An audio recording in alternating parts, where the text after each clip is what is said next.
All right, welcome back to Behind the Scrubs. I'm your host, Will Fletcher, and this podcast is all about highlighting real journeys behind real healthcare heroes. These are the stories you usually don't get to see, especially on social media. People skip right to the good stuff. They forget about the beginning. They definitely forget about the middle. So I ain't gonna waste your time no more. We're gonna get right to it and introduce our lovely guest, Miss Octavia. Yes, hey y'all. I'm Octavia Phillips. I am a registered nurse. I've been a nurse for 8 years. I'm also a mom to a 9 year old daughter, and a mom to a 1 year old Yorkie. I stay just below Atlanta near McDonald, Georgia. I am originally from Savannah, Georgia, but absolutely don't want to leave Georgia at all. I love Georgia. That's one thing I will say. But Okay. yes, I've been a nurse for, like I said, for 8 years. Absolutely love what I do. Just kind of scaling back just a little bit, but absolutely love what I do. Okay. Just a little bit. Well, we ain't gonna hold y'all. We know everybody busy, so I'm gonna get right to it. Take us back to the beginning, before nursing school, like before becoming an RN, before all of that. What season were you in? And because I know you told me you were working at a Yeah. McDonald's. Yeah. Talk So about it. yes, high school. I went to Jenkins in Savannah, Georgia. I was already working at McDonald's. Started working at the age of 16. The minute I knew I could work, I started working on my birthday, April Okay. 28th. 2016 on my 16th birthday. Started out working in Port Wentworth, Georgia. I was a crew member for about a year or two. Then I became a manager, a swing manager, and I started working in the one in Port Wentworth, and then I went to the one downtown. So the one thing I loved about being downtown, it was new, it was fresh. They had a new owner, so I had new opportunities too. And I went there. I was working as a manager there for about a good, I would say, 5 years or so, give or take. And while there, I actually came across McDonald's had some type of tuition program going on. So I'm like, okay, they got a tuition program going on. Let me tap into these opportunities Take because at advantage of this that. time too, yeah, I didn't even know what I wanted to do. Everybody's like, okay, what you want to go to college for? Y'all, my major was undecided for 2 years. I went to Savannah State for 2 years. Did not indulge in the college life at all. I have always been in my books. That's just how I've always been. I Okay. will party here and there, but business first, right? That's always Always. been my mindset, always. So was working at McDonald's. Went to Savannah State for 2 years, and then I transferred over to Armstrong State University, which is now Georgia Southern. And at that time, it took me about 2.5 years because I did take one semester off. And then my very first semester of nursing school, I got pregnant. Of course. Still working at McDonald's. Yep, still working at McDonald's. And at this time, I'm thinking, okay, I got a baby that I'm about to have. Now I need to go get more jobs. So I went and got two more jobs. Started working at Sears. McDonald's and two more. Yes. Well, Okay. started working at Sears seasonal. So that was just kind of, towards the holiday season. And then I also did this work with this company called United Cerebral Palsy, working with those with disabilities. Hmm. And that was overnight. So big and pregnant, tired, still pushing through. I even had this one lady that was in nursing school with me. She was about 62. She was like, "Oh my gosh, girl, how are you getting up every morning, 5, 6 o'clock, coming to work? And then you said you work about 12 hours after this?" So yeah, I would go to school, work right after. The one thing I loved was the McDonald's I worked at. We had a very good owner. He was Okay. very flexible with my schedule. So I had already told them I was gonna have to scale back a little bit or I was gonna have to stop. And they were like, "No, we don't want you to stop. Just we'll work with your schedule. You do what you can." And that's how I was able to get through nursing school and Wh- the tuition from McDonald's and working. Where did you get that determination? Like you got it from your parents, or you just My picked it up on your mom, own? My Okay. mom always worked. All she did was work. But the only thing that I always told myself was I don't want to work so much that when I have a daughter or when I have kids, I'm not able to pour back into them. I'm not able to travel the world. I'm not able to really spend family time with them. So me seeing her work so much because she did it on her own. She was a single mom of three girls, and that's a Hmm. lot with three girls, right?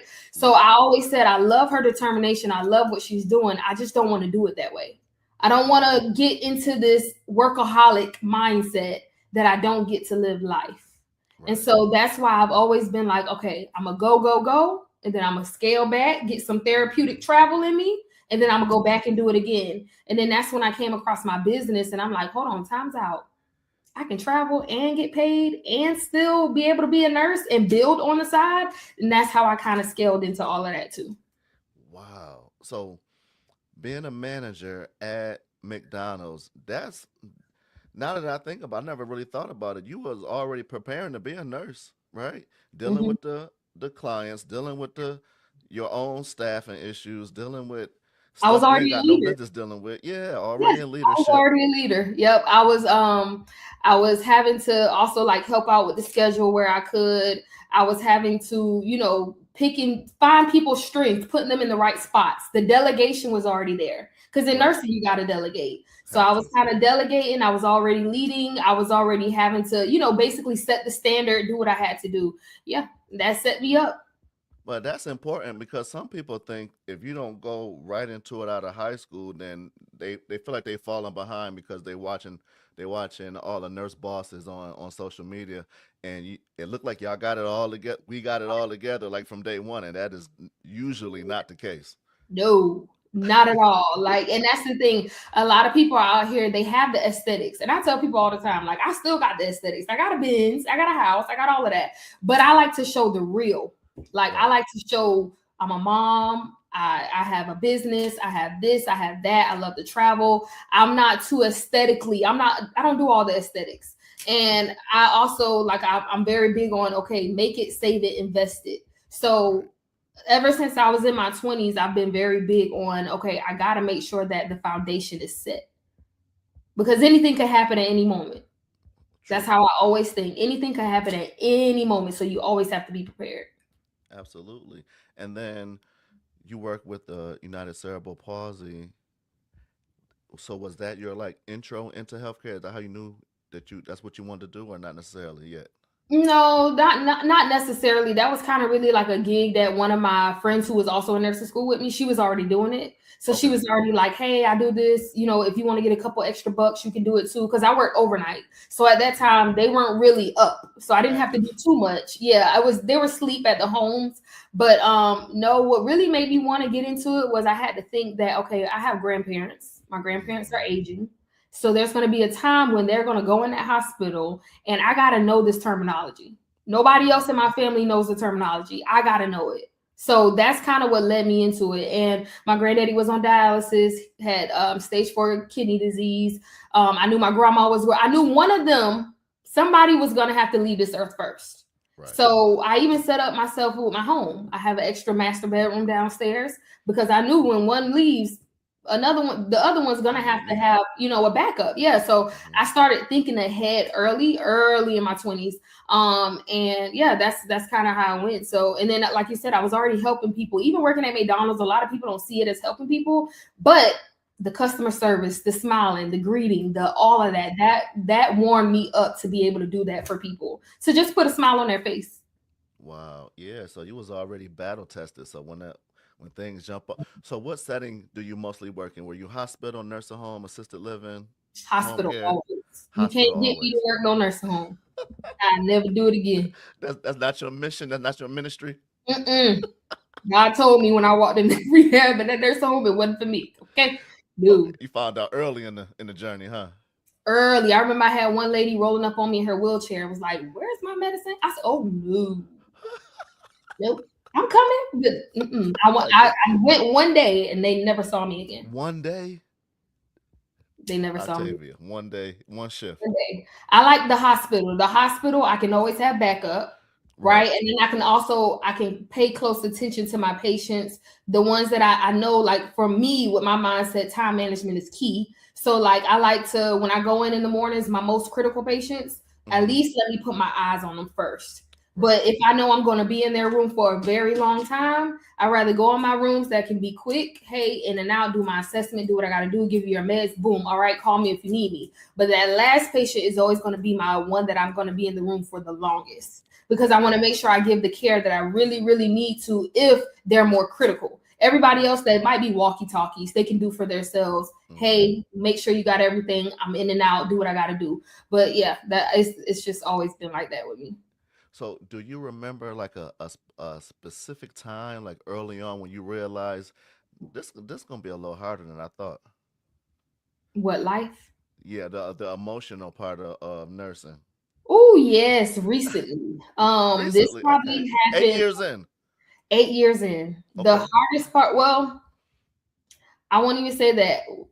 It's been a couple of times, but when my granddaddy died, that was number one. Okay. That happened back in 2024, and he was in the ICU. Of course, I don't know everything because I don't work ICU. I work med surg, ENT, all those different arenas.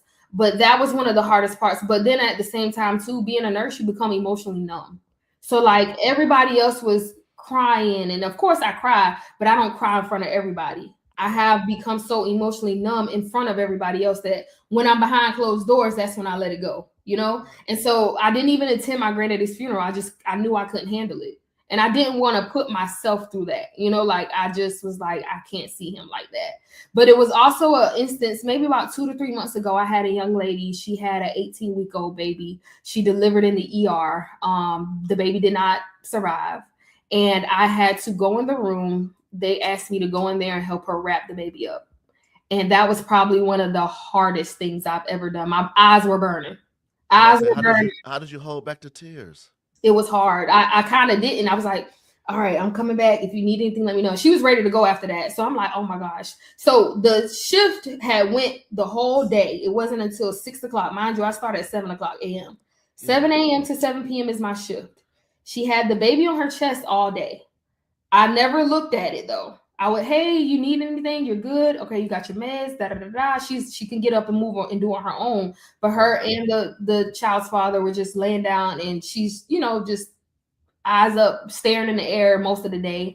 And I'm Yeah. like, okay, you all right? So then that's when the people were calling me asking, like, hey, has she said anything about coming to pick the baby up? And I'm like, no, I haven't heard anything yet, but I'll check in with her. So eventually, it wasn't until 6 o'clock, 6 p.m. She's like, hey, I'm ready to go ahead and discharge. We can take care of what we got to.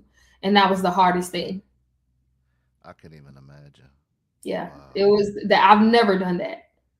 Ooh, we never want to do it again either, I'm sure. Mm-mm, not at all. Goodness. And what's So, so crazy, the lady from the morgue, she asked me, she was like, you just, you wrap them up in the chunk and then wrap them up in the blanket and you put them together and da da da. And me not thinking like, let me just ask this lady, can she do it? Because this is her arena.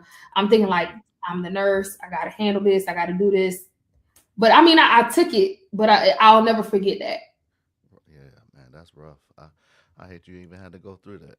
Yeah, it was hard. That's not even your that's if you wanted to deal with that, you would have went to Mother Baby, right? Yes, and that was the thing. We were like, why is this young lady on the med surge floor?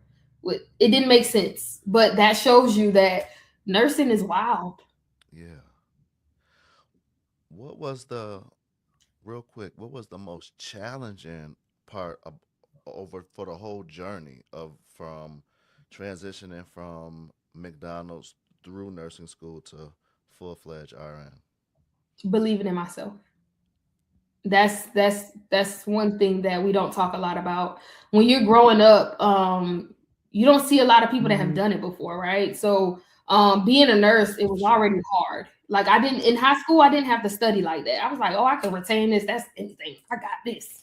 When Same I got a here. nursing school, oh, it taught me. Like I had to study. I was literally doing study sessions with my sideline people in class, my colleagues, Uh and my huh. baby would be sitting there, and everybody want to hold her, and I'm like, all right, I gotta lock in. I gotta lock in because can I really do this? And Right. so honestly, on the first time doing the NCLEX, I failed.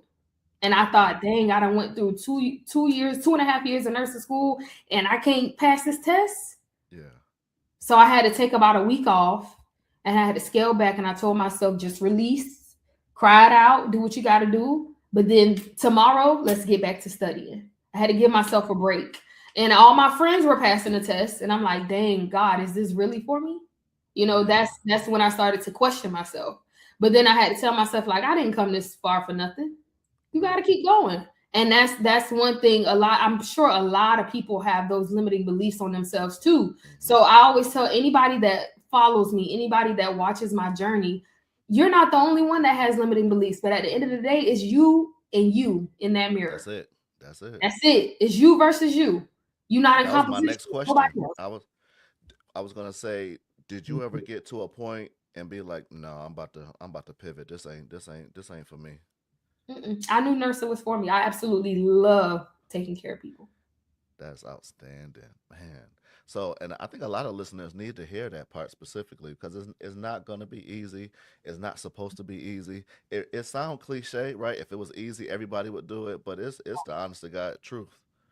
Right. And you Can't got get to no more really right. have a passion. You got to have a passion.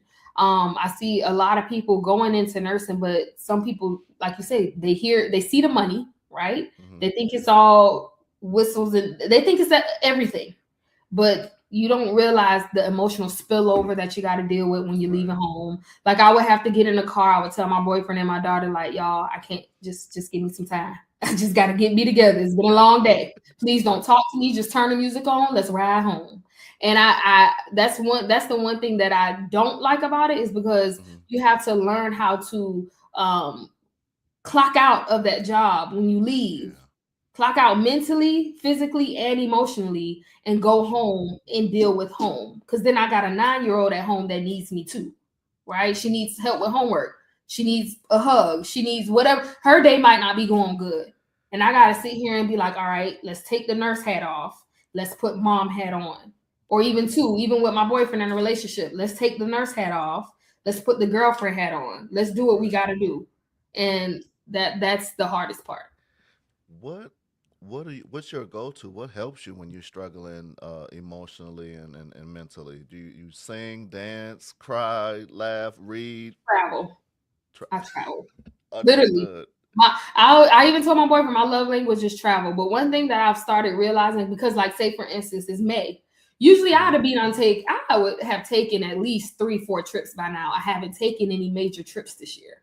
I've Not been one? scaling back, not one big trip. Like I've taken domestic trips, but Okay. international, I haven't taken any international trips. And usually I would at least be at my third or fourth by now. But I Okay. haven't done that this year. So that has been the hardest part for me. So one thing that I did, I just had a therapy consultation yesterday, Okay. and I'm getting into therapy. I'm journaling. I'm coping. I'm finding other ways to cope just because I know that I needed to scale back a little bit because I Hmm. wanted to show people that you don't have to go out here and travel the world Right. just to build the business that I'm in. You don't have to do that. You have that opportunity, but you don't have to. My focus was I want to help my people that stateside. Everybody that trusted me with what I'm in, I wanted to show them that I'm coming to you. I'm going to show you how you can build this. So the international travel, I've just taken a step back. I'm Okay. definitely, I got one that I need to pull the trigger on because I got some free Okay. nights to use. But yeah, therapy and traveling. So like tomorrow is to Miami. I've been to Miami so many times. So it's like kind of like still like a little bit of therapy I can do. Still a change of scenery though, right? Yep, that's what I need. I need to change the scenery. I was on Facebook not minding my business and I found something and I want you to talk about this right quick. Mhm. Oh yeah, yep.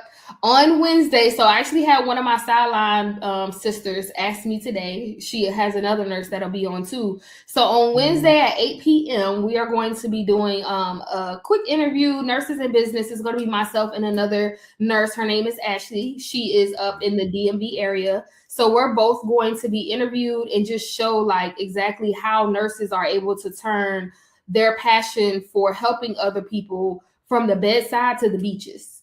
Now you don't have to just focus on helping people at the bedside. You can do it also in real life too, and realize that there's freedom out there. Because a lot of times we think that our time has to be tied to a time punch.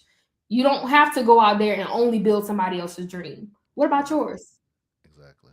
Don't forget about yours. And so that's what this opportunity has done for me. So it's just to like inspire other nurses, other healthcare professionals, other people out there that you can do exactly what we do. And you can be successful at it at the same time. Building your plan B while your plan A is still in the works.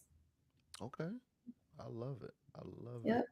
So if someone's listening right now and they feel sort of behind, they could be working a job they don't love, maybe starting out as a CNA, doubting whether they can even make it in this thing of ours. Do you share something with? I want them to hear it right from your mouth. They hear from me every day. So yes, I actually was a PCT. my very first semester, well, I would say second semester of nursing school, I had the opportunity. They gave us the opportunity, like, hey, once you finish foundations and skills and all that, you can be a PCT. So I didn't work it much because I was still a manager too, and that paid me more. So of course I'm gonna go where I Of can course. pay my bills. So Makes I sense. still had the opportunity to be a PCT too. But that gave me the foundation for once I got to nursing school, I knew what a lot of CNAs and PCTs go through.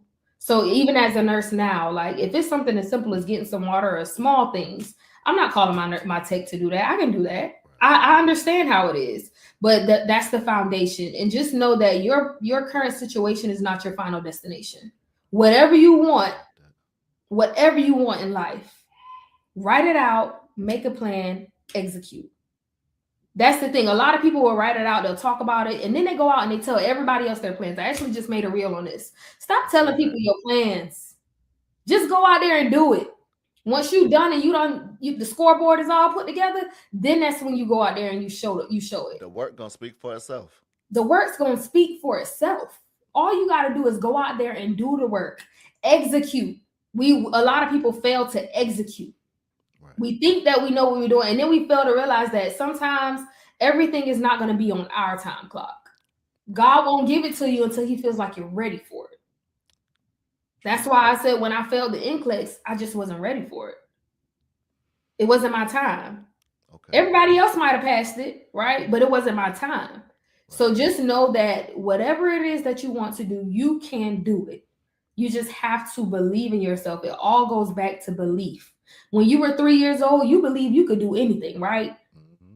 You believe you could jump off the chair and do whatever, fly with whatever you wanted to do. But Right. as you go through life, you start to have these different voices from other people on the outside telling you what you can't do, putting their limiting beliefs on you. And so by the time you're a grown adult, it's like, dang, can I really do this? You start to question yourself. Yeah. And you can't do that. You really have to you have to believe in yourself. Build up your belief. That is key. That is what's going to get you to the finish line. And even after you get to the finish line, you don't stop. I love it. One more thing, and then we're gonna let you get packed for Miami. What do you wish someone had told you earlier in your journey that could have saved you a lot of heartache or time? um, Definitely focus on you. Yeah. Don't focus on these men. Don't focus on these boys. Don't focus on no relationships. Focus on you. Now, I'm grateful that I do have my baby. That's one thing I will say. She is my blessing. She is my pride and joy. I just honestly, I wish I would have focused more, even though my focus wasn't that bad. My focus Right. wasn't bad. Like I said, I didn't really indulge in the college life. I barely attended college, like on site. I barely Mm-hmm. attended any college parties or anything like that. I even had a room on site. Probably stayed 2 nights because I was so in love. I barely stayed on campus. I was so in love. And that's the one thing I would tell my young ladies. Go get your foundation set. So in the case that anything happens, you got you. You always got you. You ain't never got to worry about no man putting you out. You ain't never got to worry about no man paying your bills. You're going to always have your foundation. Your foundation is everything. Yeah. So in the case that anything does happen, anybody leaves your life, it doesn't matter who it is. It doesn't have to be a man. It could be your mama, your daddy. Anybody could abandon you. You always got you. Definitely playing this for my daughter. I hope she's not asleep because she gonna wake up and hear this message. Yeah. Listen, before we we get got out of here. before we get out of here, tell these people how to get in touch with you, how to find you. Tell Because you kept referring to your business. You never told us what it was and how we can support and how we can take Yes. advantage. We need to hear all about it, and then we're gonna let you I got go. you. I got you. So yes, y'all. I am a one-star director in network marketing in the travel space. So I have the opportunity to sell the travel agency business and also sell the product of travel. So I'm currently with Planet Marketing, and we help other people create up to 10 different streams of income. I have a team of at least 100 agents, and I help them, coach them, and mentor them to show them how to also sell the opportunity and showing people that it's more to life. There's more freedom out there, whether it's financial freedom, time freedom, or personal freedom. Whatever it is that you want, it doesn't matter what it is, it's out there. The question is, are you going to do what it takes to get there? I see so many people coming into the business that I'm in, and they think that it's going to happen overnight. That's number one. They think that somebody else is going to do the work for them. Not going to happen. Number three, you also, if you want it really bad and you want to change the financial trajectory of your family, of your bloodline, you're going to make it happen. So that's what I do. So tomorrow I'm actually headed to my company's event. It's called the Eagle Weekend. It's where Eagles go to soar. We go to be around the top income earners. I'm one of the top income earners as well. But let me ask this question, and this is for anybody really watching this. If, say for instance, if somebody makes six figures, do you want to make the low end of six figures or you want to make the high end of six figures? Which one would you choose? So being around millionaires, being around people that have done this and have gone through the journey, I don't take it lightly. I really push to show my people, especially in healthcare, that you've already done the hard work. You did it in nursing school. You did it in school. Now do it for yourself too. Do it for your last name outside of that plan A, because a job can let you go any day. I've dealt with that. I actually, a job let me go in September, and I ain't looked back since. I've been pushing my business Okay. every day. So yeah, Nice. Nice. We appreciate you, Nurse Phillips. thank We you. definitely got to get you back on here. Thank you Yes. for taking the time out and kicking it with us common folk. Enjoy you. Enjoy your trip and don't work too hard. I won't. I All won't. right. All right. Thank you so much. Thank you. Bye bye. All right. Bye.